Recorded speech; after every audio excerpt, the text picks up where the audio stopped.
everybody, and welcome to Mike Nurichlo Online, sharing my love for people, over-eager wine, food, and all things made passionately. Okay, so I'm sitting here.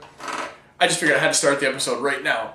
I got a couple pink bubblies for you today because spring's right around the corner, barbecue time, picnic time, all that's right around the corner.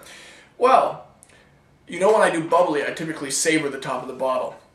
That's why I said over-eager. You can see this really nice puddle on my table. So the wine I'm going to start with, this is the 2008 Pink Elephant from Elephant Island Estate Winery. This is a apple, Granny Smith apple, I believe.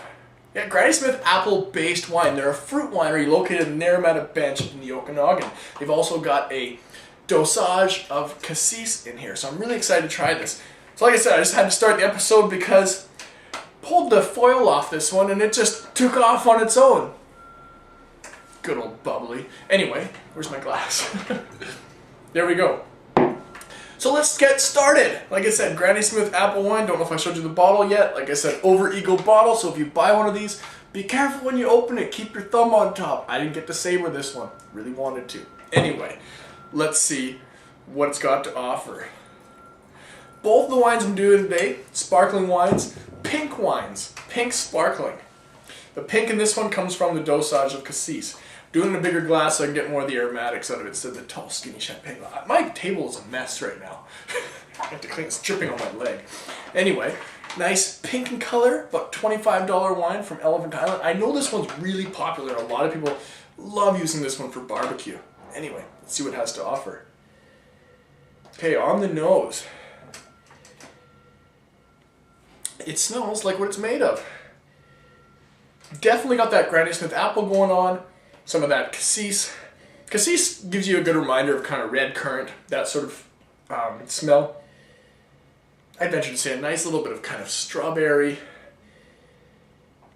But definitely that tart red berry sort of play. Yeah, cassis is a good way of putting it. Let's see how it goes.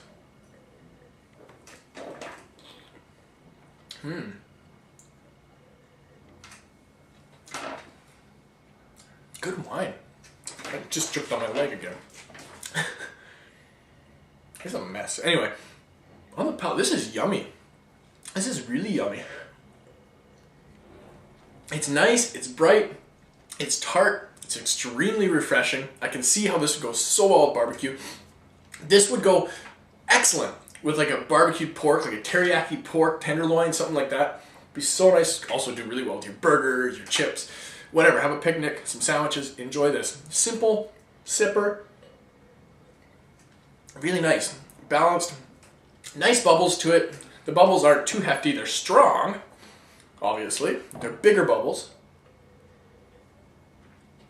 Definitely a fun wine. Almost kind of, it's very cassis in style.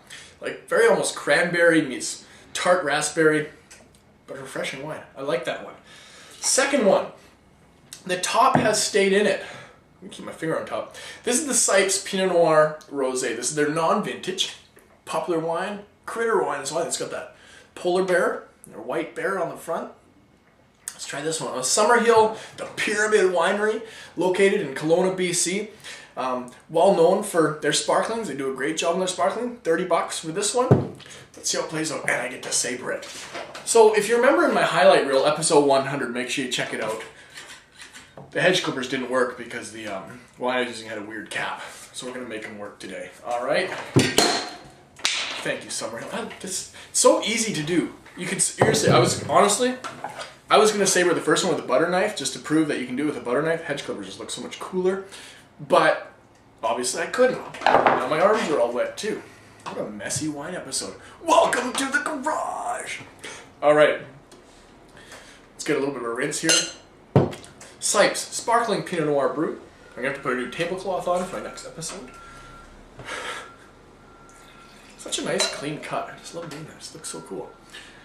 Anyway, let's get into this one. Again, nice pink color. Pink, it's a Pinot Noir. Pinot Noir is a red grape. This one's got a little bit more almost like an orange hue to it. Slightly lighter in color. Okay, on the nose. Wow, this is neat. This smells kind of like Pinot Noir. It has that really interesting earthiness to it.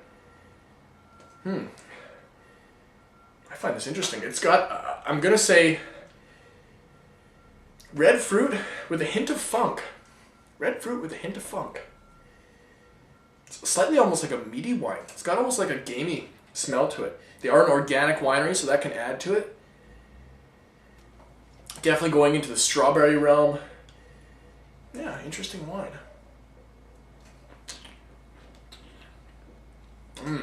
Palate on this one. A little bit brighter acidity than the prior. Similar wine as far as mouthfeel. Yeah, it definitely has that strawberry play, strawberry action, strawberry, hint of apple as well. Definitely a slightly more simple wine. I'll put it that way. I'm not getting a whole lot out of it. Let's see if the bottle gives me any hints. Let's see if I can find anything else. Just a creamy mousse. Sparkling, nice wine. Fun to drink.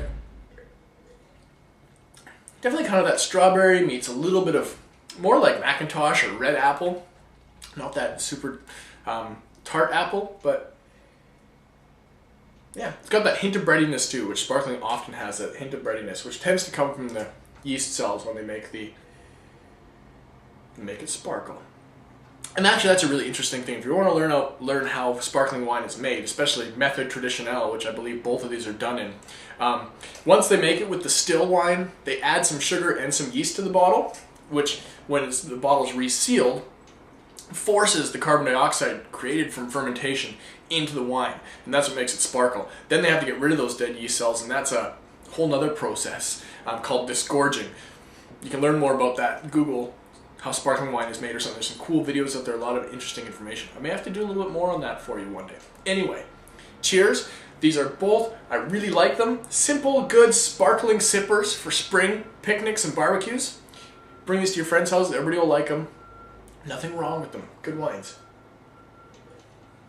But again, fun, simple sippers. So thank you, everybody, so much for watching today, and we'll see you on the next episode.